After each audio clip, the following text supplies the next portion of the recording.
This is Kyle Madson with your top stories on Sports 1140. That's this radio station. The Kings opened their 4-game homestand with a 114-105 loss to the Raptors of Toronto. Willie Cauley-Stein had 24 points and 8 rebounds to lead the way for the Kings. Buddy Hield also had 24 points despite a rough shooting night. He went just 9 of 22 from the field. Kawhi Leonard led all scorers with 25 points for the Raptors. Sacramento's off tonight.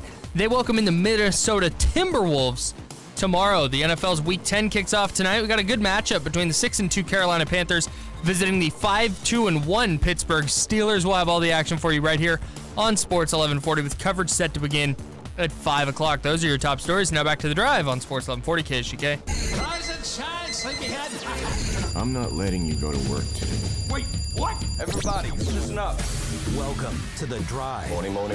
You're gonna talk. Get on the phone at 339-1140. Pretty awesome, huh? Jump in on our text line at 441140. Everyone is talking about it. You must know that. The Drive starts now. Hey now. Sam Amick of The Athletic will join us at 8:05, and we'll talk about Jimmy Butler, the Raptors and Kings last night, and all kinds of basketball stuff from a national point of view. I want to clean up a couple of these questions here.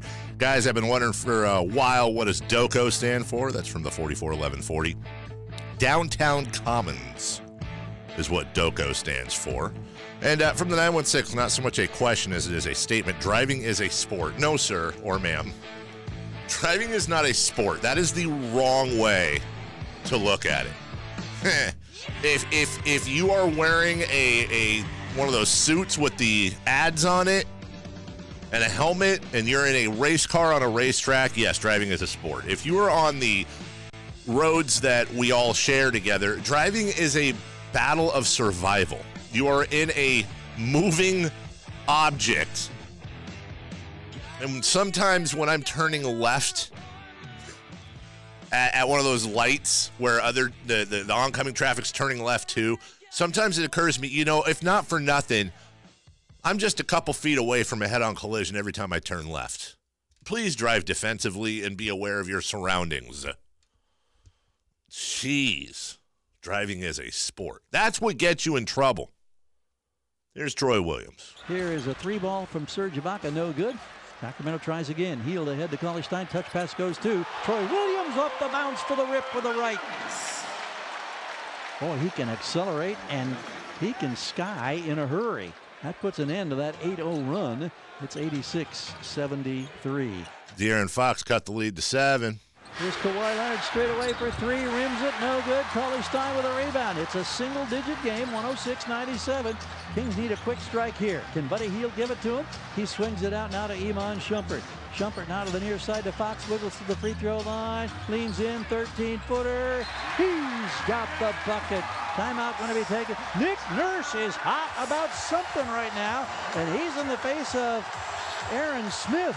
They continue their conversation. Timeout taken. Kings fans are on their feet. This is now a 7-point ball game with 4:52 to go. Nick Nurse, that's a great name. That's an excellent Really name. top-notch name.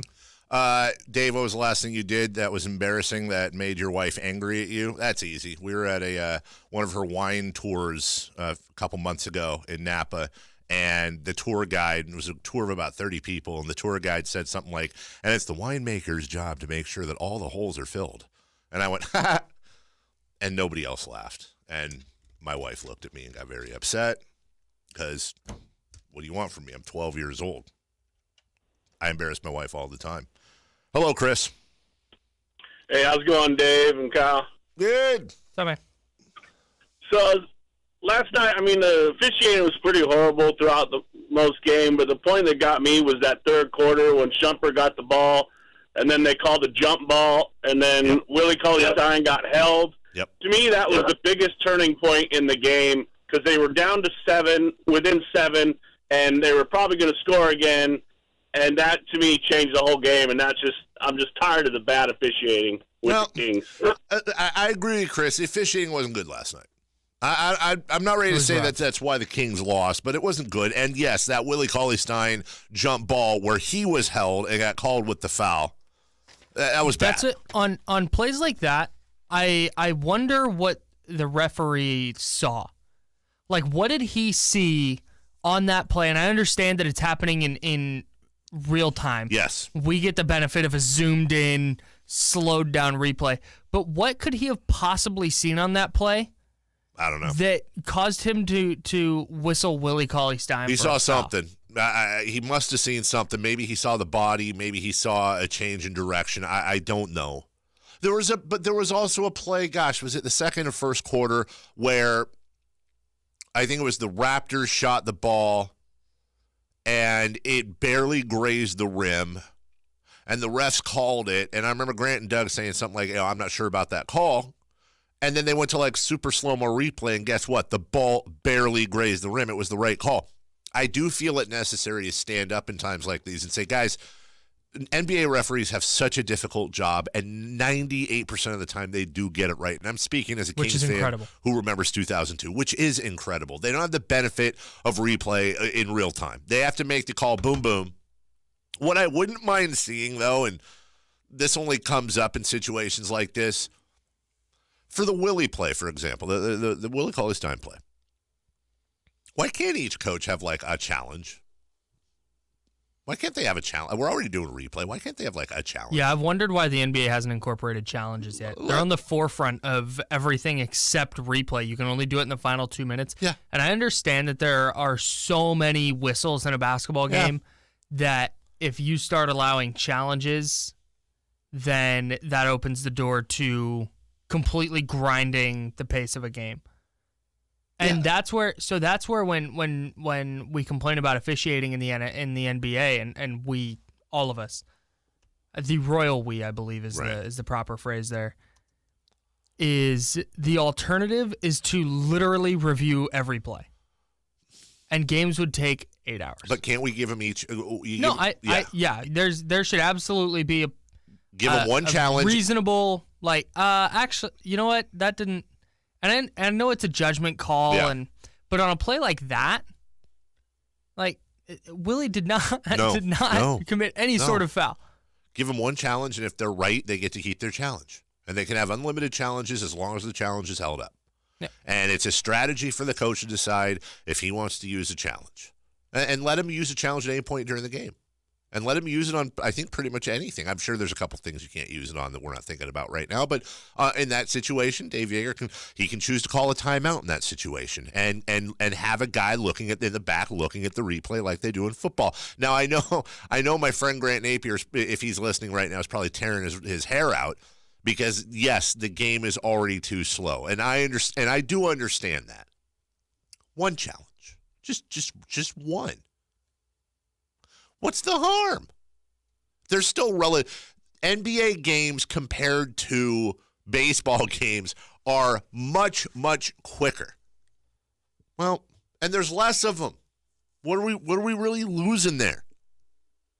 From the 510, from Rich. My problem with NBA referees is that they make biased calls based on a home team or some form of merit on length of career or star power. Drives me crazy. We do hear about that. The superstar calls are a thing, and referees are human, and I think sometimes some get influenced by the home crowd. I think that's human nature, and that's unfortunate. Big time.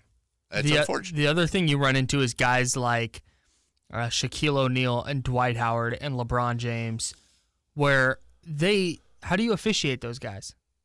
Yeah. Because they literally get fouled on every play because there's no other way to play defense on them. It's very true. It's very true. As much as I couldn't stand Shaq, if you go by the letter of the law, purely the letter of the law, Shaquille O'Neal was fouled probably 74 times a game. Yeah, at least. But you couldn't call them because you couldn't have poor Scott Pollard, who's playing his ass off trying to defend Shaq, and then Shaq in his 300 pounds leans into Pollard. Pollard ticks his elbow. Well, that's a foul.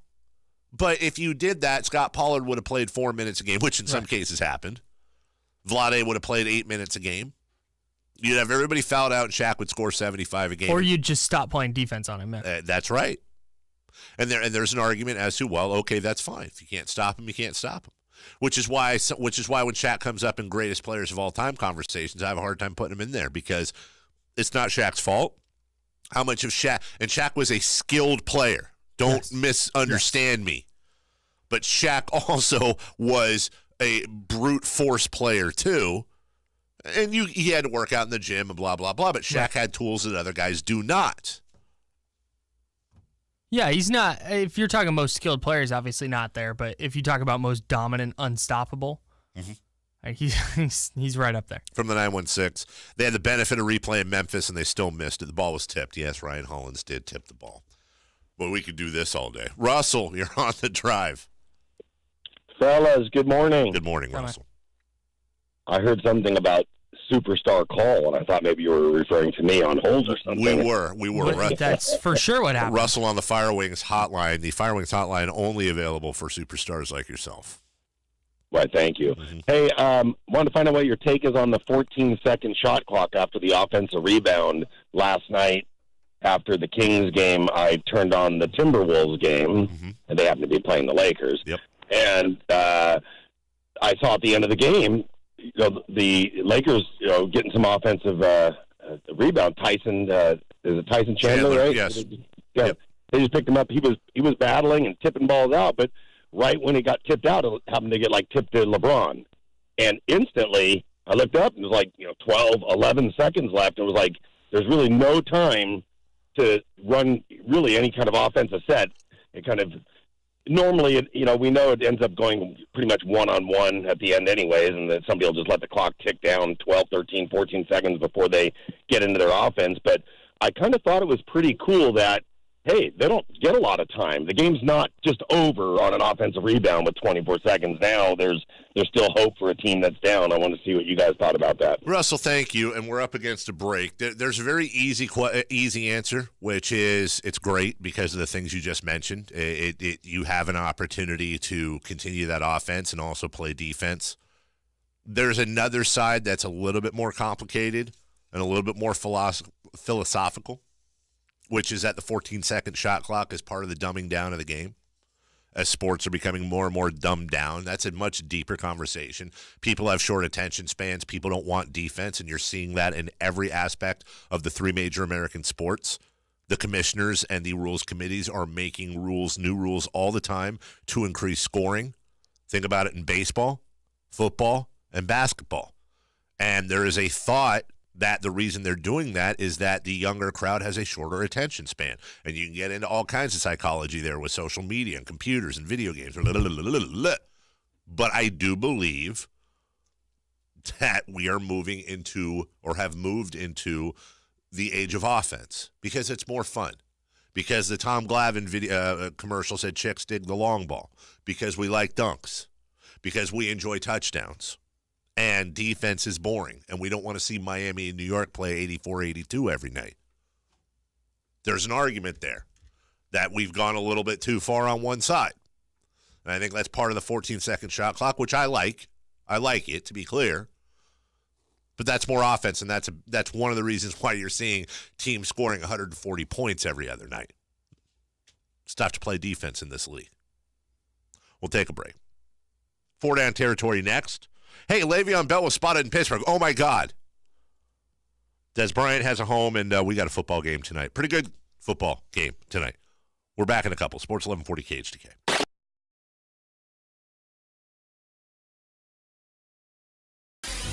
Four down territory brought to you by Firewings. 21 different flavors to choose from. Hey, firewings.com. Just wing it. It's going to be a short one today, so I have room to get a couple of these things in. We're doing an Ask Me Anything thing today for myself and Kyle. You can ask any question you want at 441140. We'll try to answer it. Somebody called me Dad. I think they meant Dave. I think they meant Dad. Oh, Dad. did they? Well, that's fine. Can you invite that tool back, Jay Billis, back on the show? I was thinking about this. Oh, snap. I was thinking about this during the Duke Kentucky game because Billis is a huge Duke honk. He went there, of course. I've been waiting for that. I do want to bring Jay back on the show. That was not a fun interview for me, despite what a lot of people think. And when I bring him back on the show, just spoiler alert, I'm hoping it's a very good, informative interview. I'm not going to. I would really like to talk about Duke's freshman class. Absolutely, I would. I don't want to. What I don't want to do is bring Jay Billis back. Hey, we'd like to welcome in Jay Billis. Hey, Jay. So how wrong were you about this funk? No, I don't want to do that. We already had that, and I think the answer speaks for itself. And everybody has their own camps, and one camp is wrong. I think we've had that conversation. I have no interest in that. I actually like Jay Billis. I didn't like that take, and I didn't like the way he handled it. But I like Jay Billis. I have a lot of respect for his work. I really do. Oh,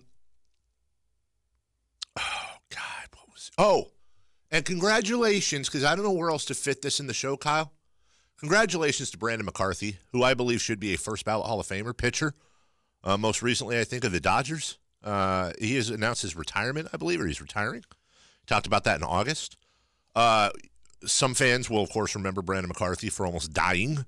Yeah. When he took a baseball to the head and had to have surgery. But all fans will remember Brandon McCarthy because as he retires with 69 wins and a career ERA of 4.20. Really dynamite. Really dynamite. Pretty much. Really nice. Really nice. Really nice career for Brandon McCarthy. Greatest stat line ever. Nicest stat line for sure. First down. Did we already do the Fire Wing sponsor? Yeah. Okay. Mm-hmm. Thanks for listening. Oh, it tuned me out, huh? Oh, Dave tunes Kyle out all the time. Le'Veon Bell worked out in Pittsburgh. Is he coming back this week, and do you care? I don't care. I don't. I'm done with that. I'm so done. Give me Le'Veon Bell's free agency. That's what I want. This is so weird because when we talk about Le'Veon Bell and what he's doing, like there's a part of me that's rooting for him because I root for football players and contracts. I think it's a horrible setup, and I hope Le'Veon Bell and what he's doing, I would love for it to create change. I like guaranteed contracts in the NFL. I like what Kirk Cousins did last year. But I find myself like completely rooting against Le'Veon Bell and rooting for James Conner. I don't care. Now, if he ends up coming to the 49ers, he won't. But I'm interested in his free agency. I don't care about Le'Veon Bell this year. I agree with you. I don't care. He worked out in Pittsburgh. Oh, my God. Oh. Second down. Second down. Des Bryant signed with the Saints. Will he make a difference? What? What'd you say, Kyle? I said Des Bryant signed with the Saints. Will he make a difference? Yeah, I think so. I don't think he's a game changer. I don't think he's going to be the difference between Super Bowl or not. But in this league, you need every edge you can get. And there's going to be a play at some point, you hope, if you're a Saints fan, where it's first and goal at the 7, or third and goal, let's say, at the 7. Drew Brees just throws one to the back of the end zone, and Des Bryant skies over everybody. That's or it's third and 7 on the 40-yard line, and they need a first down. I think he's like what you said earlier. He's going to be that tight end kind of possession dude, not a burner, of course. Yeah, I think that's where his skill set will be best used. I trust Sean Payton and Drew Brees to put him in the best position to succeed. They need help at wide receiver. They have Michael Thomas and effectively nobody else. I also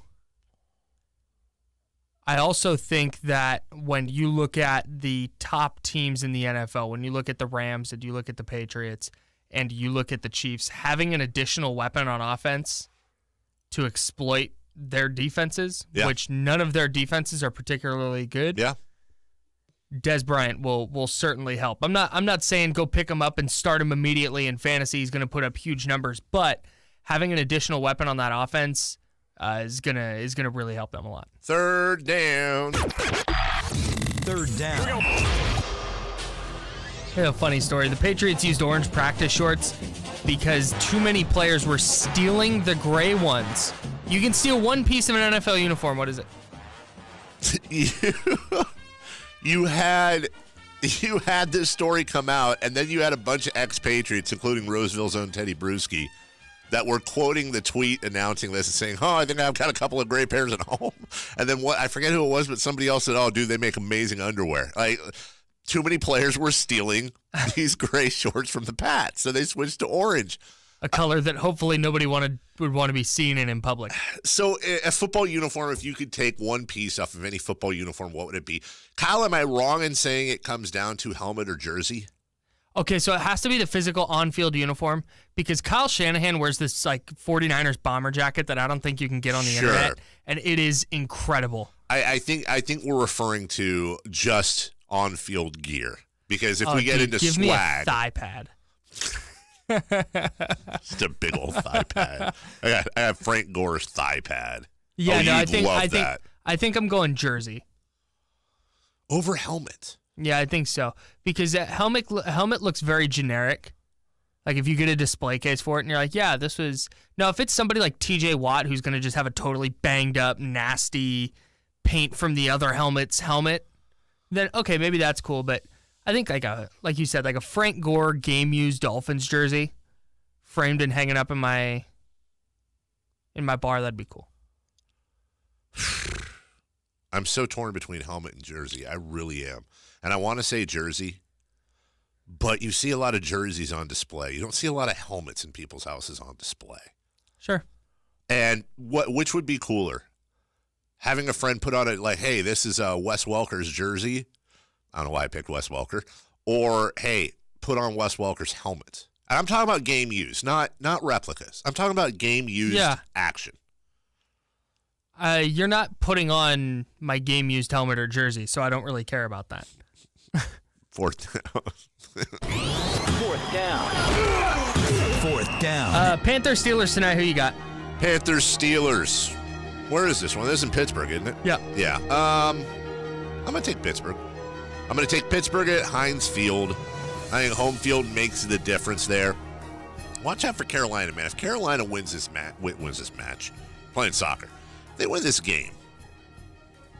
It's real interesting.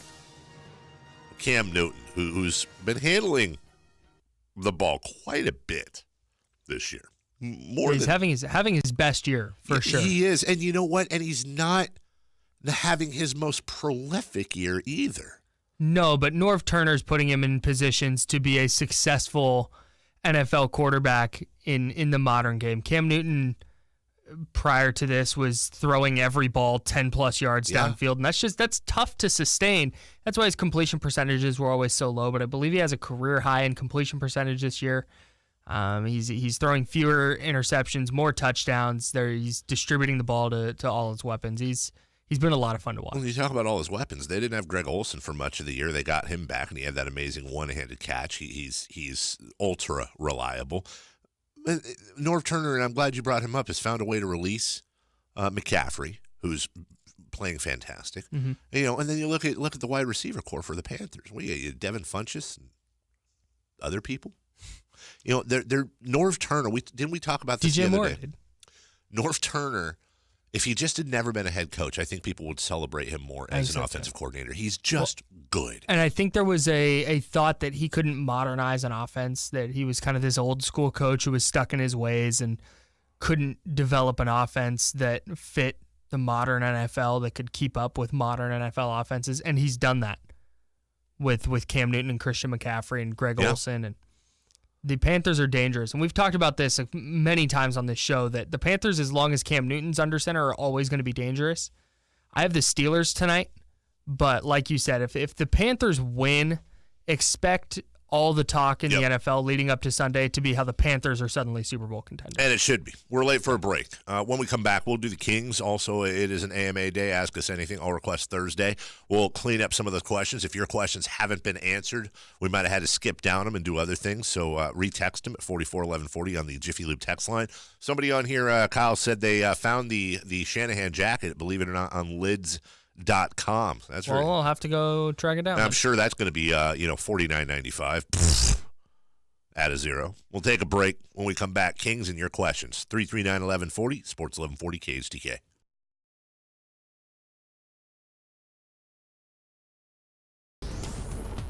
It's disgusting. This is Kyle Madson with your top stories on Sports 1140. No, you know what it is I'm wearing a black hoodie today.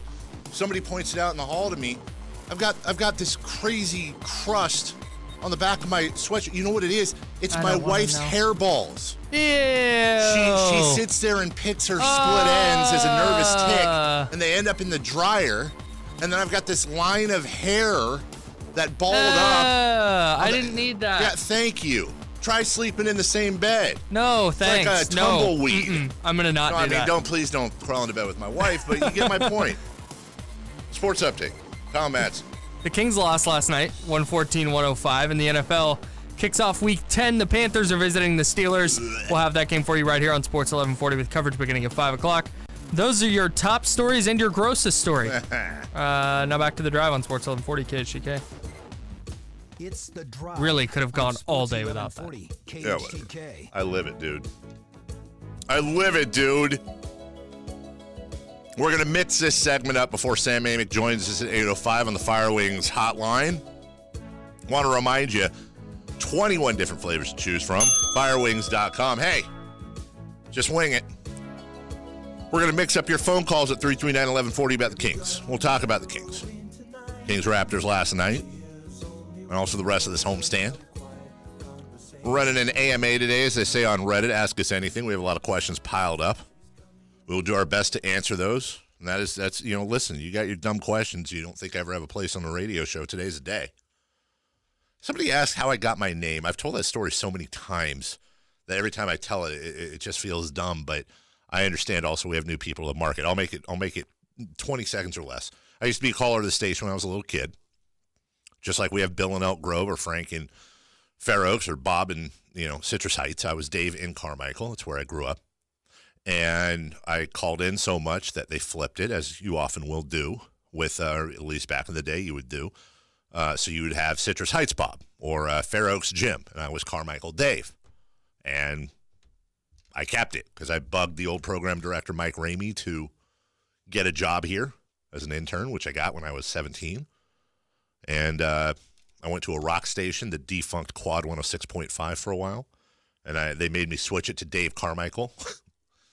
I was Dave Carmichael for 3 years on a rock station. Yeah, Kyle just gave me a weird look. I was. They wouldn't let me use Carmichael Dave. They felt like it was it was advertising the other station. So I had to switch it around. Like, that helped. I should have just gone with something like a lot of rock guys do. A lot of rock DJs will go with stuff like, I'm Boomer, who was actually my mentor over there. It was a guy named Boomer. Wasn't his real name. Boomer Esiason? Nah, just Boomer. It was just Boomer. Chris Berman? You had Sean and Jeff in the morning, and you had Capone. Like guy named Capone. And then you had Boomer in the afternoons. Then you had Nick Monroe, who was hilarious and crazy. You could have been like Shredder. I would have been, honestly, if I could go back, I would have been Childish Gambino. That's the name I would have chosen. I would have chosen Childish Gambino as my rock name. Jerry Reynolds is a national treasure. One of the questions was, are the Kings going to honor Jerry Reynolds this year? They honored him last year with a video and a tremendous tribute. If it's up to me, you'd honor Jerry Reynolds. You'd rename the tip after Jerry Reynolds. Wait.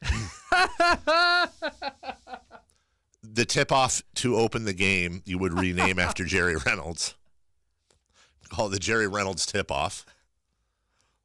Is the whole thing named after Jerry Reynolds? No, just okay. Okay, all right. Okay.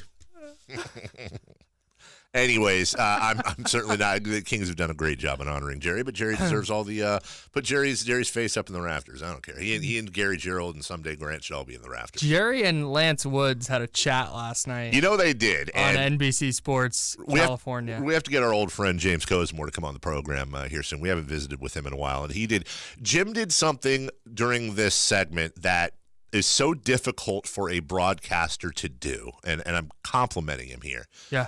The most difficult thing for a broadcaster to do, especially on television, is to get the hell out of the way when the moment presents itself.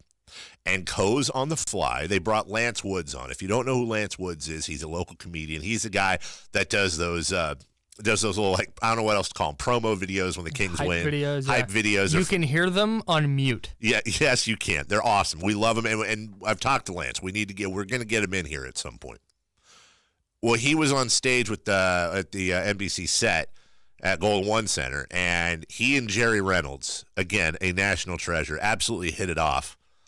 Here's a clip. So I parked my car, and I told everybody we was back.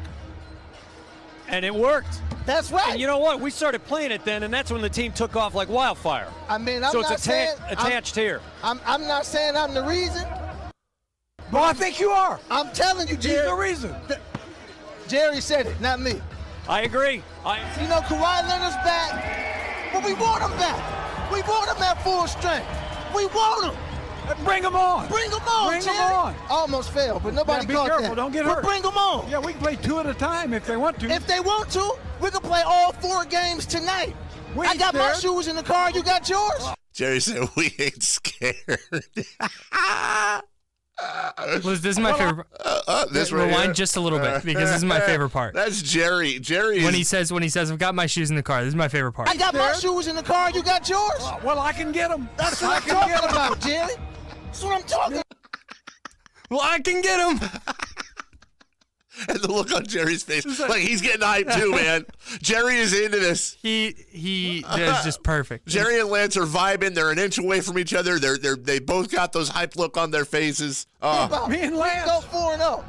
I'm supposed to be looking right here. I keep looking up here. I keep seeing myself on TV. I know. I'll be honest with you, Jerry. I didn't know I looked this good on TV. You look better. I'm telling you. Man, you're a pretty man. Look, I knew it. Me and you. But I didn't know I looked this good on TV. I mean, nobody knew this that. This is next level. This is wow. You are a sexy man. Thank you. There was more after that, but yeah, we'll let's play that part. Jerry Reynolds is a national treasure and can do no wrong ever. People always go, "Oh, he's the GOAT," but actually, he is the GOAT. He's really fantastic. They should change the term GOAT to the Jerry. Don't do it. Please don't try to come up with an acronym that says Jerry. No, don't. It will take you out of the whole rest of the segment. Just like Tom Brady is the Jerry. He's the Jerry of football. We just lost Kyle. What? Hi, how you doing? Okay. Let's go through some of this here, and then we'll get to your calls at 339-1140, 1-800-920-1140. People asking questions. I like questions. About once every 2 months, we'll do an all request. Where is Katie Christensen? Is she no longer on the drive? She was on the drive yesterday. Thank you. Katie left us a year ago. It was not a firing or a quitting. She was doing too much, and the Kings are her first priority, and they should be. And now she has a very young family. She got married. She just had a baby. You can't have that life and do sideline reporting at home and then drive to San Francisco for road games and have you can't do that. And I was more than supportive of Katie going back to her original job. But we enjoyed a couple years with Katie. It was absolutely awesome. And as she came on yesterday, we're still all very, very, very good friends. Conor McGregor versus Bruce Lee in the Octagon. Who wins? Conor McGregor won that one fairly easily, I believe. Vlade gives you the authority to make one trade. You can trade anyone you want on the team. Who do you trade for? And that's from loyal listener John, who sometimes is weird, but is being John's okay great. today. No, he sucks. He's a Kings Twitter MVP. No, not that John. No, John Eaton, different John. Oh, okay. John, whose brother is actually the cool one. But John's being cool today. I don't want to mess with it. John, I can't answer that question. Here's why. Because it's an incomplete question. I'm not just being argumentative, but okay, I'll trade Justin Jackson for Kevin Durant. There. You know what I'm saying? Like I don't know how to fit that answer into a realistic situation. Not that Vlade would give me authority to make a trade, but I don't know what my parameters are is what I'm trying to say. Yeah, I think I'm not sure, and I'm not sure there is a non-expendable player on the Kings. Like an untouchable if any deal, if you're opening up the possibility, just Pandora's box of trade possibilities. Right. I don't think there's a single player that becomes untouchable for the Kings. No, there are no untouchable players on the Kings. There's no untouchable. Right. So that's so if you say who would you trade? That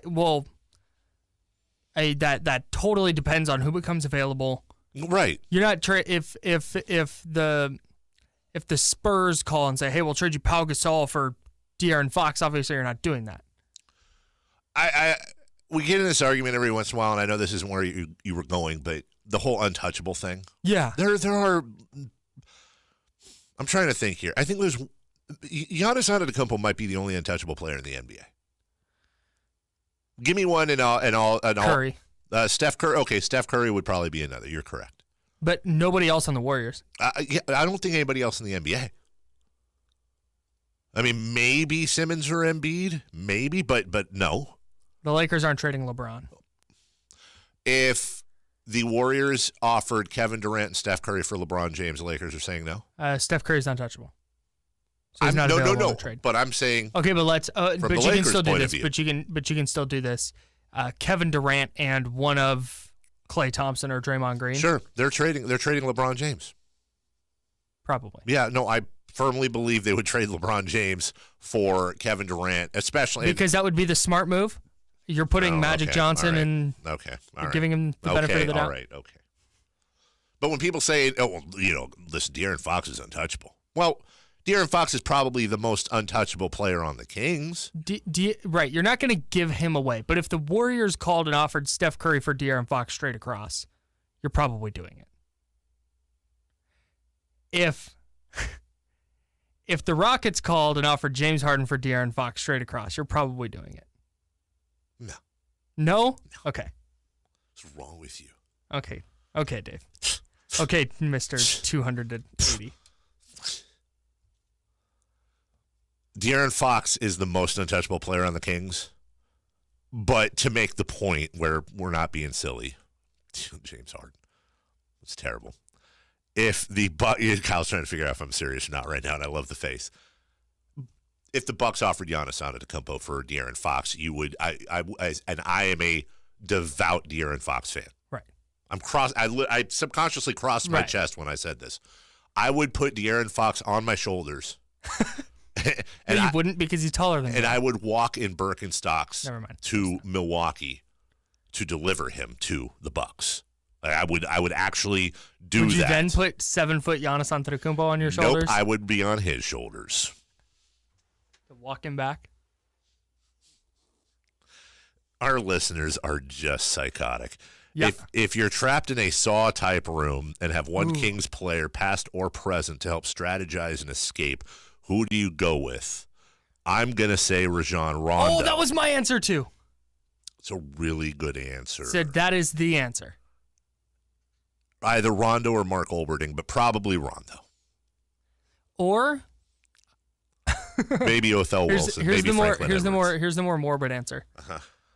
If I've just resigned myself to dying, like there's no possible way I'm getting out of this, I can't conceive, and I know myself, I would panic and be like, I'm not getting out of this.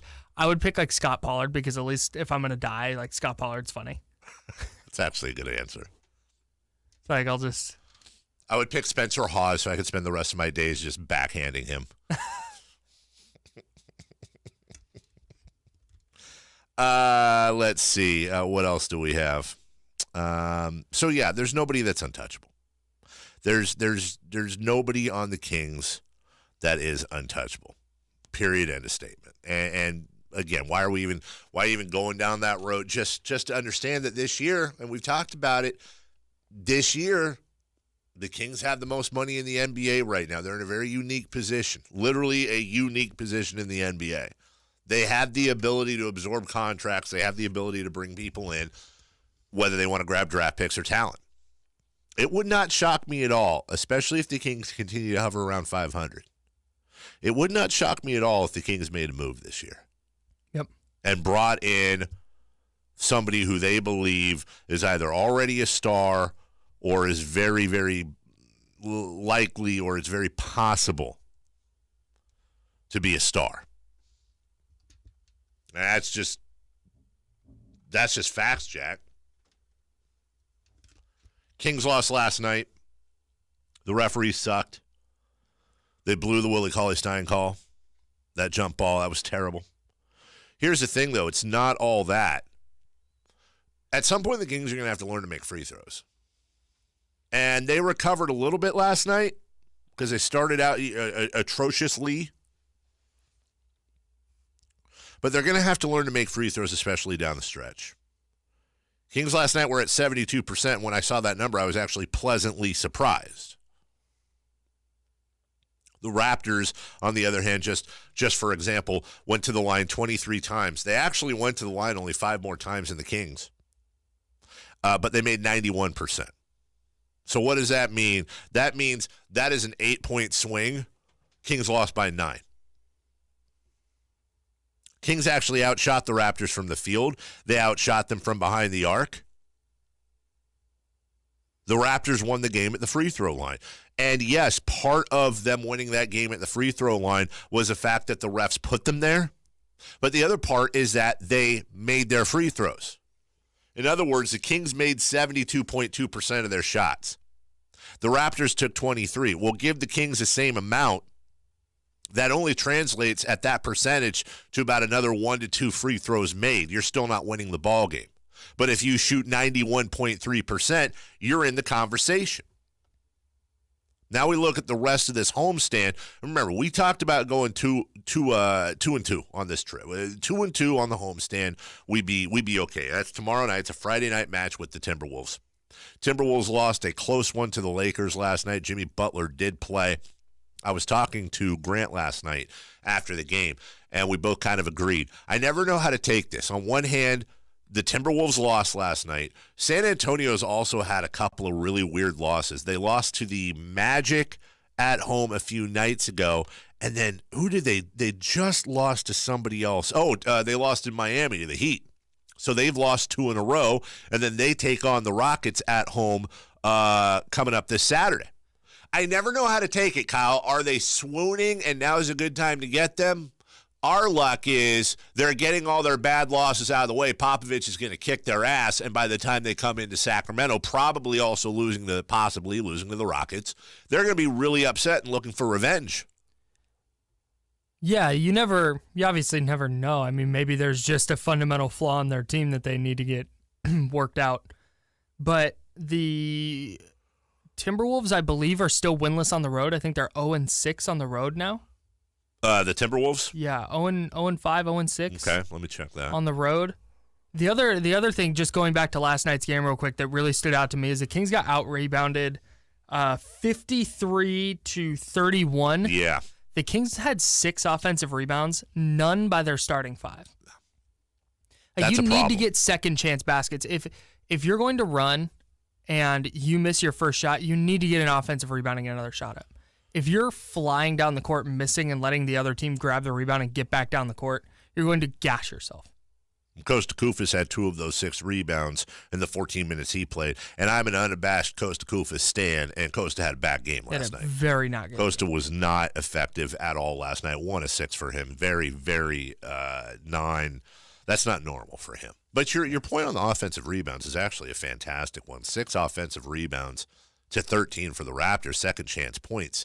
That's the name of the game. What's the answer there? Are we now? Bielitsa had a horrible game last night, but is that a Willie problem? Willie had eight boards. It's not great. Yeah, I think it's a little bit of. I think if you go back and watch rebound per rebound or miss per miss, yeah, I think some of it might have to do with the Kings spacing offensively. They just don't have a ton of bodies underneath, but that.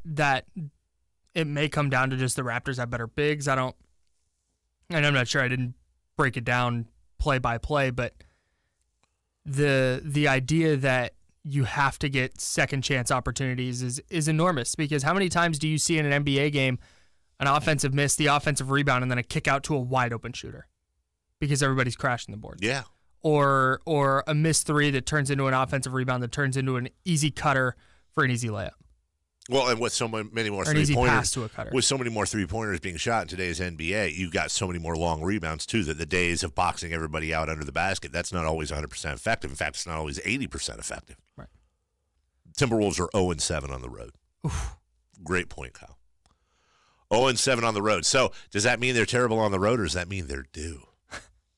You know what I think? And you never know. The Timberwolves are in such disarray that I can imagine going on the road is just super stressful, because you have to be on a plane with these dudes. Yep. You have to be in hotels with these dudes. Dinners. You got to be on a bus, team dinners. I imagine being on the road is extremely hard for the Timberwolves right now. From the text line at 44-1140, what would help with the rebounding would be Marvin Bagley. And that makes a lot of sense, and I tend to agree with that. But let me just point out last night, Marvin Bagley had 13 points in 25 minutes. He also had 3 rebounds in 25 minutes. That's not bringing down the house. Now, there's some extenuating circumstances there, but he needs to shoot more threes, by the way. Bagley? Yeah. Well, that Ringer article that came out about how Bagley doesn't fit, a lot of it had to do with the fact that he's not shooting threes, because that's a style the Kings are shifting toward. They're shooting 54% from exactly, which is why he needs to shoot more. Even if that percentage comes down quite a ways with a higher volume, if you're shooting 38, 39% at 4 a game, like, that's huge. Yeah, I would like to see his attempts go up. It's a very small sample size, just over 1 a game. Now, let me ask you this. Is that something you want to see in the sense we were just talking about rebounding? If Marvin Bagley's threes go up, you're now pulling Marvin Bagley out. That's fine. You're fine with that? Yeah. Just run it and gun it? Yeah, for sure. It would be great for this team to be Dennis Rodman in his prime. I know that's such an obvious statement, but this team really could use just a rebounding defense guy, even if you're getting 3 points a game out of him. Yeah. I hate to say it, but do you know who would probably be the? I'm not even going to say it. There's a guy in the league. 6'6". There's a guy in this league out of Michigan State. Very good. Number 23. Miles Bridges, exactly. Draymond Green. Dave, why were people tweeting you last night about Sacramento being 6-3-2? They were making a mistake. They meant 6-4-2. That's something we started at the beginning of the year. The 2, which normally would go in the place where you would put ties, that's for moral victories. And I went ahead and threw the Kings their second moral victory of the year, being able to stay within single digits to a Raptors team that's been blowing everybody out, off the floor, playing with Kawhi Leonard. It was a controversial move, giving them a moral victory. But what that means is that the Kings have 6 wins, 4 losses, and counting last night and the Utah game, they also have 2 moral victories. The problem with that, Kyle, is that as we get further, and here we are at November 8th, and the Kings are still above 500, gets a little bit more difficult to do moral victories. We got to take a break. Want to point out, too, as well, when looking at the Kings from last night, the opponents, the teams they've played, their 5 losses, Kyle, have come against teams that have a combined 38-17 record. And 3 of those 5 losses came against teams that have a combined 28-4 record. The other 2 come against a couple of floundering teams, Utah and New Orleans, who I'm fairly confident will both be Western Conference playoff teams, at least Utah. Yeah. Bottom line is this, just to put a bow on this segment, the best thing I can say about the Kings, they have yet to lose to a team that they, air quotes, should have beaten this year. Which is a step up from last year. It is. It is. And they've beaten a few teams that we didn't think they could beat. Sam Amick when we come back on the Firewings hotline, 21 different flavors to choose from, firewings.com. Just wing it. Quick break here, just a couple minutes. Back with Sam on The Drive, Sports 1140 KHTK.